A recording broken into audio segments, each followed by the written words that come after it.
आज हम आपको अली बाबा और 40 चोर की पूरी कहानी सुनाने वाले हैं, तो जल्दी से लाइक और सब्सक्राइब कर दीजिए। राजा और रानी की अच्छी कहानी। राजा अपनी रानी से बहुत परेशान हो चुके थे। वो यही चाहते थे कि रानी उनकी बात सुने, लेकिन रानी बिल्कुल भी उनकी बात सुनने को तैयार नहीं थी। रानी यही कहती थी कि मैं तुम्हारी बात नहीं मान सकती, मुझे अपने अनुसार चलना है। राजा कहते थे कि अगर तुमने अपने अंदर सुधार नहीं किया तो एक दिन ऐसा भी आएगा कि हम दोनों मुसीबत में पड़ सकते हैं और इसकी जिम्मेदारी किसी की भी नहीं होगी। ये बात तुम समझती हो, सभी लोग तुम्हें ही जिम्मेदार ठहराएंगे क्योंकि तुम किसी की बात सुनने को तैयार नहीं होती है। सुनकर रानी अंदर चली जाती है और राजा से बात नहीं करती। सेनापति राजा के पास आते हैं और कहते हैं कि अगर आप परेशानी का सामना कर रहे हैं तो हम ऐसा कर सकते हैं कि रानी की सुरक्षा हमें बढ़ा देनी चाहिए, जिससे कि अगर उन्हें कोई भी मुसीबत आए तो उससे निपट सके। राजा ने कहा कि तुम ठीक कहते हो, ऐसा करो कि रानी की सुरक्षा बढ़ाने के लिए क्या इंतजाम करने चाहिए, इस पर विचार करो।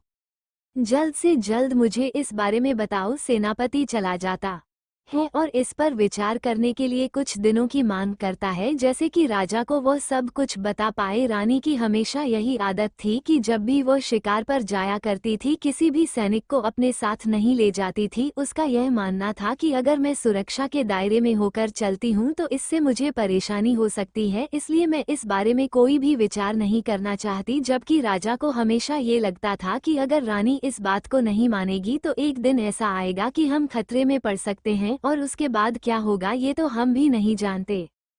इसलिए राजा उसकी सुरक्षा के लिए हमेशा चिंतित रहते थे। इसी वजह से सेनापति ने राजा से बात की थी, जिससे कि वे उनके लिए सुरक्षा के इंतजाम करा सकता है। राजा भी यही चाहते थे कि जल्द से जल्द इस बात का उपाय हो तो कि रानी हर रोज शिकार पर जाती है। अगला दिन आ गया था और रानी शिकार पर चली गई थी। इस बारे में राजा को बिल्कुल भी ख्याल नहीं था कि रानी कब शिकार खेलने के लिए चली गई। राजा रानी से मिलने के लिए गए तो उन्होंने देखा कि रानी महल के अंदर नहीं है। इसका मतलब रानी शिकार खेलने चले गई है, जबकि उसे बताकर जाना चाहिए था। यही बात राजा को अच्छी नहीं लग रही थी। वह भी पता नहीं कब चली जाती है और अपने साथ किसी भी सैनिक को नहीं ले जाती है। राजा ने सेनापति को बुलाया और कहा कि तुम्हें जल्द से जल्द रानी के पास जाना होगा और उनकी सुरक्षा के इंतजाम करने होंगे, क्योंकि रानी शिकार करने चली गई हैं और इस बारे में मुझे भी जानकारी नहीं है। सेनापति कहते हैं कि ठीक है, मैं रानी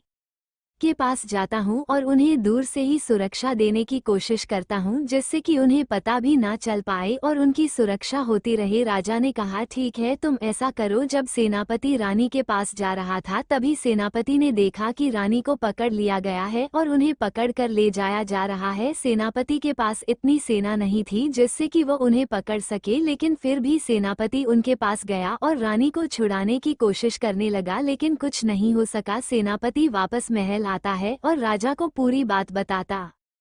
राजा जानते थे कि एक दिन ऐसा आएगा कि रानी हमें जरूर किसी मुसीबत में डाल देंगे, और ऐसा ही हुआ। राजा ने कहा कि हम बिना लड़ाई करे रानी की सुरक्षा चाहते हैं, इसलिए किसी ऐसे आदमी का इंतजाम किया जाए जो ये काम चालाकी से कर सके और किसी को भी इस बात पर शक न हो। सेनापति ने कहा कि आप चिंता न करें, मैं जल्दी ही ऐसे आदमी का इंतजाम कर लूंगा। नगर में यह ऐलान कराया गया कि जो भी रानी को छुड़ा कर लाएगा उसे बहुत ज्यादा धन मिलेगा और उसे बहुत सारी सुविधाएं दी जाएंगी। यह सुनकर नगर के बहुत से आदमी कोशिश करने लगे कि वो रानी को छुड़ा पाएं, लेकिन कोई भी नहीं छुड़ा सकता था।